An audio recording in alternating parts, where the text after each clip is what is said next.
Coucou tout le monde, on se retrouve pour une nouvelle vidéo, la première de 2016 et ça va justement pour moi être l'occasion de faire mon top des meilleures lectures que j'ai fait l'année dernière et aussi vous parler vite fait de 3 petits flops de 2015. Donc c'est parti!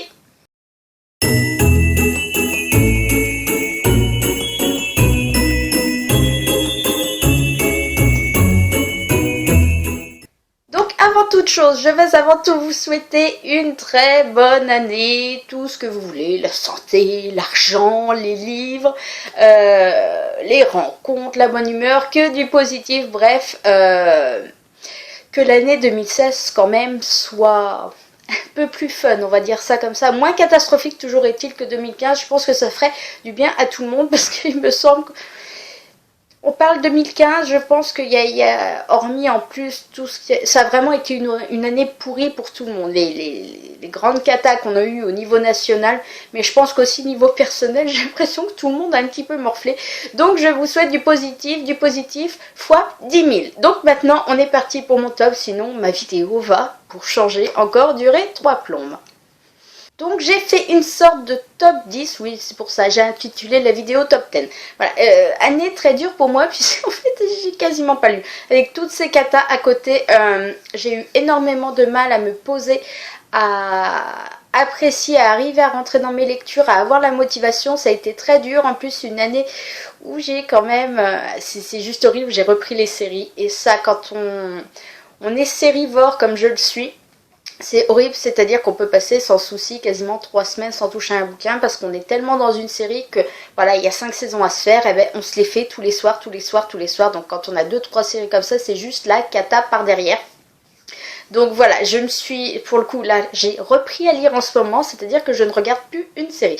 J'ai beaucoup de mal à trouver, voilà, ce juste milieu, et je pense qu'on est beaucoup comme ça, entre la lecture, les séries et regarder des films, c'est super dur d'arriver à tout faire, et en plus le coloriage, donc voilà, c'est pour ça aussi qu'il y a eu moins de lecture chez moi cette année. Donc voilà, j'ai fait un top 10. Et il y aura un top 3 des flops. En sachant, je vous le dis tout de suite, que pour mon top 10, en fait, les 3 premiers vont être quasiment kiff-kiff. Voilà, ça reste l'élite du truc. Après, il y a vite fait un classement derrière, partir de 10 et arriver à 1. Mais il y a quand même beaucoup de lectures qui étaient à peu près de même niveau. Et c'est vraiment de l'excellente lecture. Tout ce qui rentre dans le top 6, voilà, c'est du top de chez top cette année. Donc cette fois, on est vraiment parti pour le top. Alors en numéro 10, je vous proposerai donc une lecture que j'ai beaucoup aimée et qui est Life Unaware, donc qui est sorti depuis chez Hugo sous le titre Blacklisté, je crois en fin d'année, il me semble que c'était novembre ou décembre.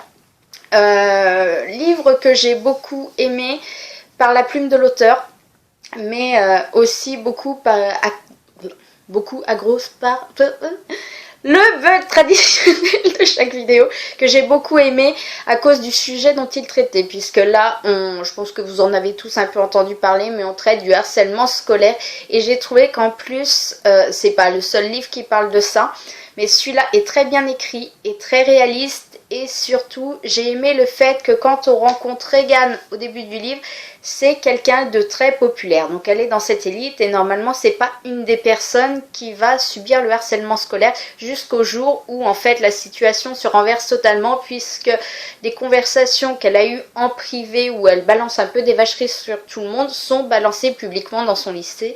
Et là elle passe de la fille au top à la fille voilà, celle avec qui il faut pas être, enfin elle a plus d'amis, elle a plus rien et en plus les gens sont hyper méchants avec elle.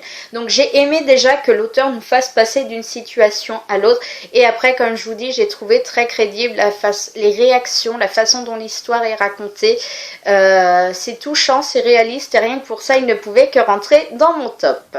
Numéro 9, ça va être carrément une série dont je vais vous parler et ça va être la série After. After, que vous dire, non, c'est pas un livre parfait, c'est pété de défauts, c'est pété de répétitions. En plus, chez Hugo, c'est pété de placement de produits, il me semble. Oui, oui, si, c'est ça. Elle fait, je me souviens bien, elle fait ses courses à chaque fois, on a le droit au détail et tout. Donc pour ça, c'est tout pourri. Mais à côté de ça, j'avais commencé en VF et c'est vrai qu'après, j'ai continué un moment de temps la série en VO parce que les tomes n'étaient pas encore sortis, alors que pourtant ils sortaient à un mois d'écart. Voilà, vous voyez juste au-dessus, derrière le petit flash, il me reste le tome 5 à finir. Je n'ai pas encore pu me résoudre à le lire parce que j'appréhende quand même un petit peu la façon dont les choses vont se finir. Comme je vous dis, des défauts, des défauts, des défauts. Mais à côté de ça, l'histoire de Tessa et Harding, mon cœur il a fait ça, voilà. Des montagnes russes, j'ai ri, j'ai pleuré, j'ai stressé, j'ai été horrifiée, je crois que c'est un bouquin. La fin du tome 1, je crois que c'est un des bouquins qui m'a le plus traumatisée par ses révélations. Alors il y avait un côté que j'attendais, mais l'auteur, elle a tellement poussé le truc, j'ai été horrifiée, j'ai lâché le bouquin, j'ai dit c'est pas possible de pousser le truc jusqu'à là, voilà. Donc rien que pour toutes ces émotions que j'ai vécues, je ne pouvais pas l'inclure dans mon top de l'année, donc il arrive à la 9e place. Numéro 8, alors c'est un tome 1. Je vous fais un peu de mystère, hein. Et le tome 2 est attendu par beaucoup de monde puisqu'on est beaucoup à l'avoir aimé. Il arrivera en juin et donc mon 8e est Marjane, le tome 1, La Crypte, qui est sorti donc en mars dernier chez Pocket Jeunesse et que j'ai adoré. Voilà, j'ai déjà super kiffé la couverture, j'ai adoré l'histoire que Marie Pavlenko nous servait, la mythologie qu'il y avait derrière. Alors ça, c'était du caviar de chez Caviar, j'ai adoré, je me suis laissée totalement prendre par l'histoire. Donc on va suivre Marjane. Alors après, je veux pas trop vous en raconter non plus. On est dans un univers particulier, donc celui des Nîmes, qui vivent à part de l'espèce humaine, bien que des fois ils fassent des petites incursions dans le monde humain. Et en fait, les Nîmes, on va le traduire comme ça, sont en gros des vampires. Et il y a Marjane au milieu de tout ça qui va se retrouver dans une cata pas possible. Elle vit sa vie toute simple et en fait il va lui tomber, voilà, des événements vont faire qu'elle va se retrouver dans un truc juste énorme. Si vous ne connaissez, j'ai pas envie de vous en dire plus, je vous dis déjà qu'il est dans mon top de l'année, donc c'est qu'il est top, les avis sont excellentissimes. Donc si vous n'avez pas découvert Marjane et que vous ne craquez pas juste pour la couverture, allez-y quand même parce que c'est vraiment un super bouquin. Et en plus, comme je vous dis, le tome 2 arrive d'ici juin, donc j'ai super hâte de le découvrir. En plus, la couverture a été révélée hier et elle est juste sublimissime. Mon numéro 7 est un livre que j'ai aussi lu en VO et qui arrive très vite en français. Il me semble que c'est pour... Je ne sais plus si c'est mars ou mai. C'est mars. Je vais vous dire que c'est pour mars, il me semble. Ben oui, c'est la collection R, ça c'est sûr. J'avais le programme là l'autre jour. Croyez-vous, je l'ai viré. Punaise, la nouille, il est là. Non, non, c'est pas ça. Bon, bref, voilà. Au pire des cas, je vous dis que c'est pour mars dans la collection R. Si c'est pas ça, je modifie en dessous, comme d'habitude. Et donc forcément c'est le tome 1 d'Immaculate. Alors tome 1 je m'entends, c'est qu'à la base il me semblait que c'était un stand-alone. Maintenant et il peut se lire en tant que tel.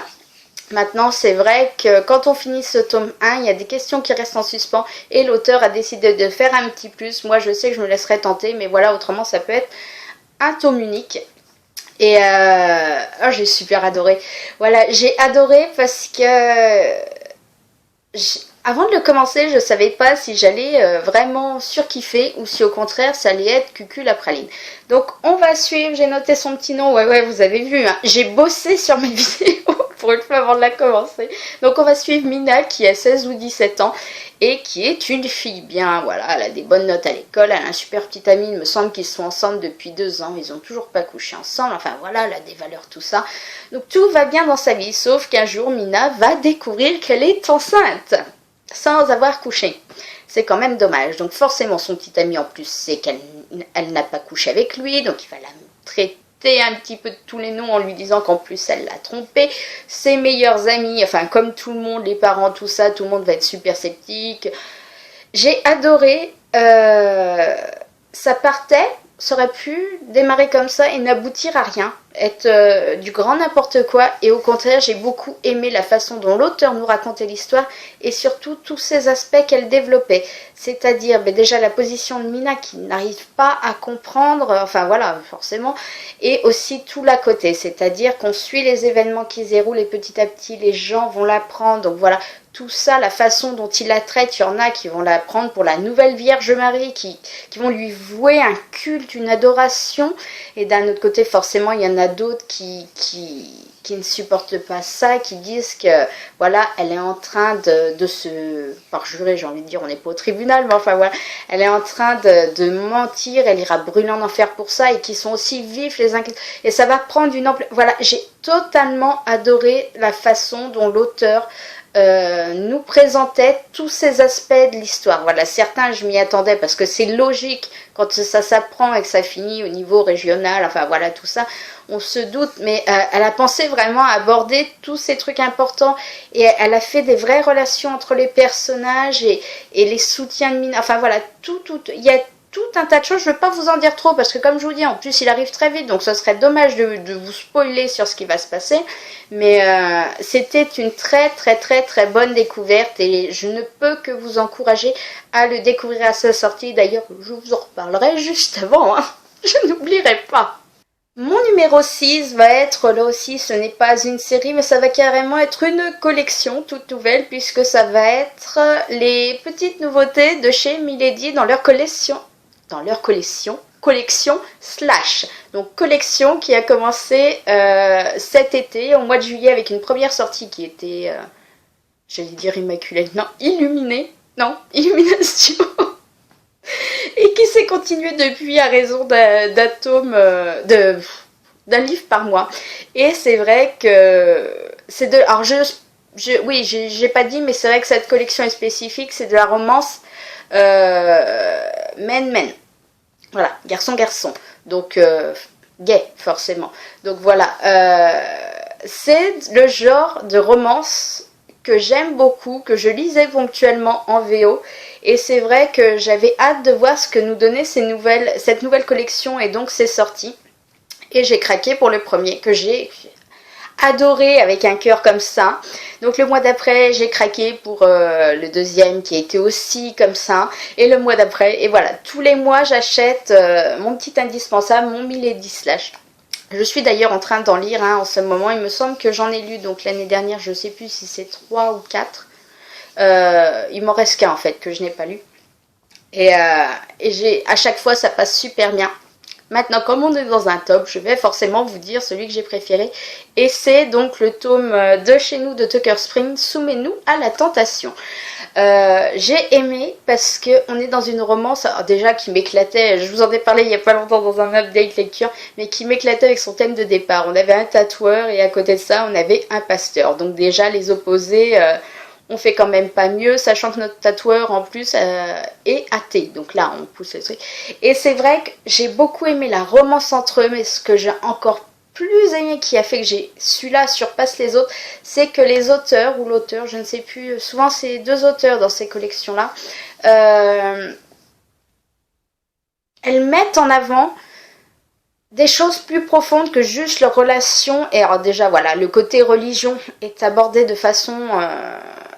efficace, et surtout elle nous mettait en avant tout le côté ces jeunes qui annoncent à leurs parents qui sont gays, et les parents super croyants les rejettent en bloc, il va des rétros, Satanas, enfin voilà tout ça, et comment il y avait tout ce côté là, ces jeunes qu'on aide, que certaines églises, parce que ce n'est pas toutes, essayent d'aider. Voilà, j'ai trouvé que vraiment on avait une histoire légère, douce, mais avec vraiment un thème percutant, avec des réponses importantes qui étaient abordées et vraiment développées, et rien que pour ça, ça reste mon préféré du lot et était forcément dans ce top.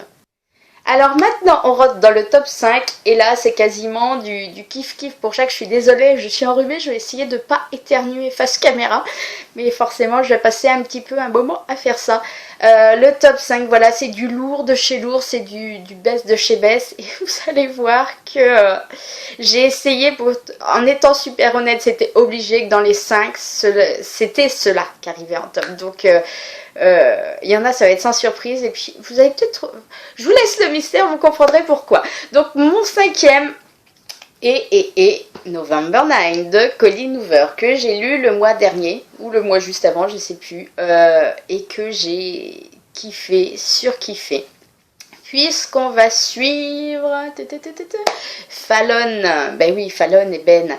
Donc Fallon qui est un petit peu beaucoup traumatisée physiquement, psychologiquement, puisqu'à 16 ans, elle a quand même... elle a survécu à un incendie qui l'a laissé vraiment ravagée. Voilà, tout ça là, elle est pétée de cicatrices. Mais qui a survécu et qui compte bien mener sa vie, mais elle est quand même forcément pas sûre d'elle. En plus, elle se fait rabaisser régulièrement par son père et elle a peur un peu du jugement des autres et qui donc va rencontrer Ben, qui est un apprenti écrivain et qui va entrer dans sa vie comme ça sur une impulsion, sur une rencontre dans un restaurant, qui va passer juste quelques heures avec elle, mais entre eux ça va tellement matcher qu'ils vont décider de se retrouver tous les 9 novembre dans ce restaurant pour faire le point sur leur vie, sur ce qu'ils deviennent, comment ils évoluent. C'est plus complexe que ça parce qu'il y a toute une démarche maintenant, je ne vous en dévoilerai pas plus, mais et je vous dirai pas plus de ce qui se passe de la suite, mais j'ai totalement adoré, je l'ai dévoré comme beaucoup de Colleen Hoover, c'est-à-dire je rentre dedans, je n'arrive pas à me le sortir de la tête, donc je suis obligée d'engloutir les pages et une fois fini, c'est pareil, je reste focalisée dessus, c'est très dur de me trouver une lecture suivante. Voilà, celui-ci, je sais que ce n'est pas le préféré de tout le monde parce qu'il a côté très sombre et il y a des révélations qui sont très dures à encaisser pour le lecteur. Et pour les personnages dedans, mais enfin, c'est autre chose. Et c'est vrai que tout le monde ne l'a pas autant apprécié que les autres. Moi, par contre, j'ai surkiffé, j'ai été totalement dedans. Les choix de Colleen Hoover, je le dis à chaque fois, sont parfois très durs, mais en même temps, il y a toujours une justesse. Il y a une justesse dans toute l'histoire, dans les paroles des personnages, tout, ça passe toujours comme... c'est même plus une lettre à la poste, c'est un véritable bonheur, et donc November 9 était mon numéro 5. Numéro 4, je ne vais pas être super originale puisque je reste avec Colleen Hoover, et cette fois, mon top 4 est Confess. Ah là là, celui-là, c'est pareil, c'était juste un bonheur à découvrir, à lire. On va suivre donc Owen et heureusement j'avais noté les Auburn. Auburn et Owen, voilà, qui vont se rencontrer, et Owen est artiste peintre, Auburn est un petit peu tout, elle est un petit peu en transition, voilà, on le découvre dès le premier chapitre, on comprend rien à ce qu'on nous raconte, mais en gros elle a un souci parce qu'elle est chez un avocat, donc voilà, on va les suivre tous les deux, et là c'est pareil, il va y avoir une évidence, nous, dès qu'on les voit ensemble, on dit, ah, il y a une évidence, voilà, ils se sont échangés 3 paroles, on dit, ça match, ah ça match, ça va matcher, voilà, on est totalement dedans, et c'est vrai que là, c'est pareil, c'est des papillons dans le ventre, c'est un ouragan d'émotions qu'on ressent. En plus, je vous en ai reparlé très récemment, mais c'est vrai que là, Colleen Hoover choisit de mêler vraiment l'art à son récit et pas juste histoire d'agrémenter, on va dire ça comme ça, mais qui est totalement partie prenante et qui est même dans voilà quelque chose de central, voilà, dans cette histoire. C'est pas juste pour agrémenter, faire un peu d'écho dans voilà, genre Owen est un artiste, non, il y a beaucoup plus que ça, c'est très profond, et comme d'habitude je me suis totalement laissée emporter. Colleen Hoover en VO, c'est juste un bonheur, mais on ne voit même plus que c'est de la VO, ça se lit tout seul et les émotions sont... ça vous prend au trip, quoi. Elle parle directement à votre cœur. Donc voilà, Confess, c'était aussi dans mon top. Et c'est mon numéro 4. Et maintenant, on passe vraiment au top 3 du best, du best, du best, du best. Alors, comme je vous le dis, les 3 prochains sont vraiment de niveau équivalent. Je ne peux pas les non, il y a peut-être un chouille certain qui dépasse d'autres, mais non, non, non, c'est vraiment le top du top. Donc les 3 gagnants de mon top de l'année sont, pour commencer, donc Rule, le tome 1 de Mark Mann, donc la série toute magnifique, là vous avez vu, il est trop beau Rule. Eh bien il arrive en tout vilain chez Hugo. Ouais, ouais, même avec mes vœux de la bonne année, je ne les lâcherai pas. J'ai surkiffé, voilà, l'histoire de Rule et de Cho. Elle est juste...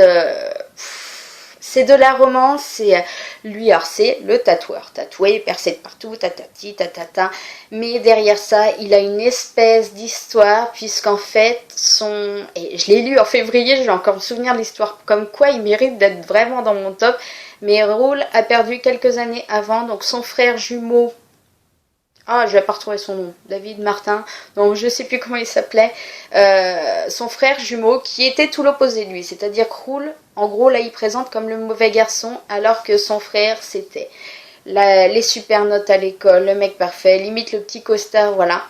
Et donc Cho était la petite amie de son frère depuis des années.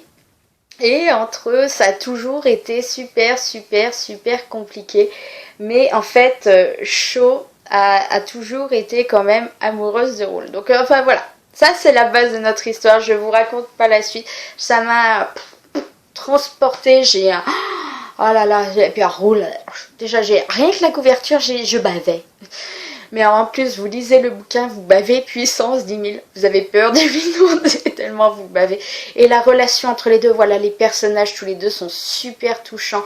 Cho, c'est... elle a un cœur, mais comme ça, et elle mérite tellement de choses, et en même temps, elle en a tellement bavé. Et tous les deux, c'est une évidence, et voilà, il y a des choses très très dures, en plus, vu leur passé commun. Mais ça a juste été des cœurs, des cœurs, des cœurs. Et mon Dieu, une révélation ce bouquin. Donc je ne peux que vous encourager à le découvrir. Il arrive, il me semble que c'est mars aussi. Non, là pour le coup, je suis pas sûre. Je vous le mets en dessous, comme ça sera. Donc chez Hugo avec une très moche de couverture. Mais enfin bon, au pire des cas, vous imprimez une couverture, celle-là, vous l'imprimez, puis vous la collez par-dessus. Ça serait beaucoup plus joli. Après, on passe à mon numéro 2. Donc mon numéro 2, enfin le top du top, comme d'habitude. Et cette fois, c'était ma dernière lecture de 2015, puisque c'est Archer's Voice, qui arrive aussi très vite et dont je vous mets les infos là aussi. Oh, j'ai kiffé comme une malade. Je l'ai lu. J'ai commencé juste avant Noël, je l'ai fini juste après. Mais, oh là là là là. Oh mon Dieu, c'était, voilà, c'était magnifique. Archer, je vous en ai parlé la semaine dernière, donc pour ceux qui ont vu l'update, bon, je vais quand même en parler pour les autres qui ne verraient pas les updates et qui tomberaient là, quand même, comme ça, pouf, qui voudraient savoir ce que j'ai kiffé l'année dernière. Voilà, Archer ne parle pas d'où Archer's Voice pour le titre du bouquin. Et donc, il vit dans une petite ville où en fait les gens font comme s'il n'existait pas. En gros, c'est ça. Il le croise dans la rue, mais personne ne le salue, personne ne voit, il est transparent. Et en même temps, ça lui convient très bien. Et arrive dans cette petite ville, Brie, qui a juste vécu un traumatisme 6 mois plus tôt, puisqu'en plus de voir son père assassiné sous ses yeux, il y a eu un autre traumatisme par la suite, mais ça c'est du mystère qu'on vous révèle, donc je vous en dis pas plus. Et qui va tomber sur ce gars, et qui va pas comprendre, qui va pas arriver déjà à le placer. Et qui va pas comprendre que tout le monde ait une opinion de lui alors que personne ne le connaît. Et elle a un petit truc quand même. Est-ce que c'est de la curiosité? Est-ce que voilà? Mais elle veut le connaître plus. Donc c'est vrai qu'elle va aller vers lui et va démarrer toute une histoire. Et alors là, je vous jure, on passe par des étapes. Là. Parce que le pauvre Archer, il a vu quand même ses parents tués sous ses yeux quand il avait 7 ans. C'est là qu'il s'est pris une balle. Donc c'est là qu'il est devenu muet. On l'a envoyé habiter avec un oncle qui avait pas toute sa tête et qui était parano, enfin voilà, et qui l'a gardé à domicile et tout, pendant 10 ans. Après, il est mort, donc lui, il s'est retrouvé muet dans la baraque tout seul, enfermé, alors que, enfin voilà, et tout le monde se fait une opinion cinglée sur lui ou quoi que ce soit, enfin voilà, le mec, il doit... kiffe sa vie, hein, franchement, super le petit bled. Et donc, voilà, Cho, elle va entrer dans sa vie, et ça va tout bouleverser, et je vous en dis pas plus, mais c'est voilà, des personnages brisés l'un comme l'autre, et alors la rencontre des deux, c'est juste caviar.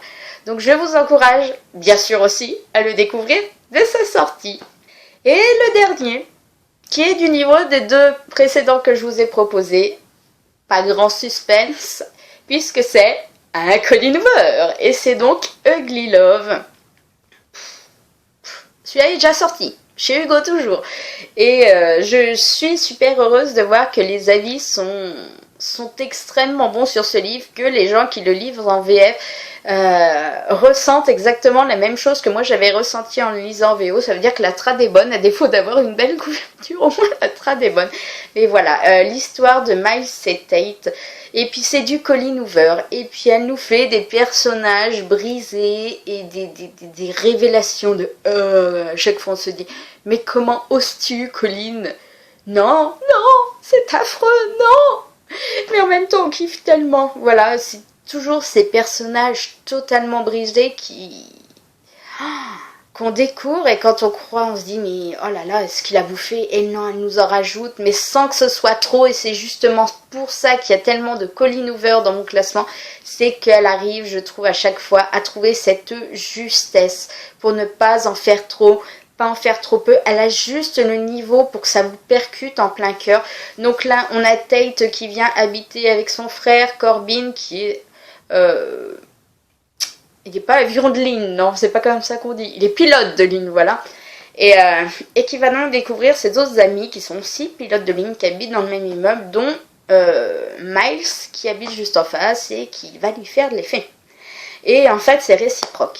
Et donc ils vont très vite s'engager dans une petite histoire tous les deux, en sachant que Miles lui dit de toute façon, oui je veux bien qu'on ait une relation tous les deux, mais tu ne dois rien attendre de moi, tu ne dois pas parler de mon passé, tu ne dois surtout pas envisager un futur.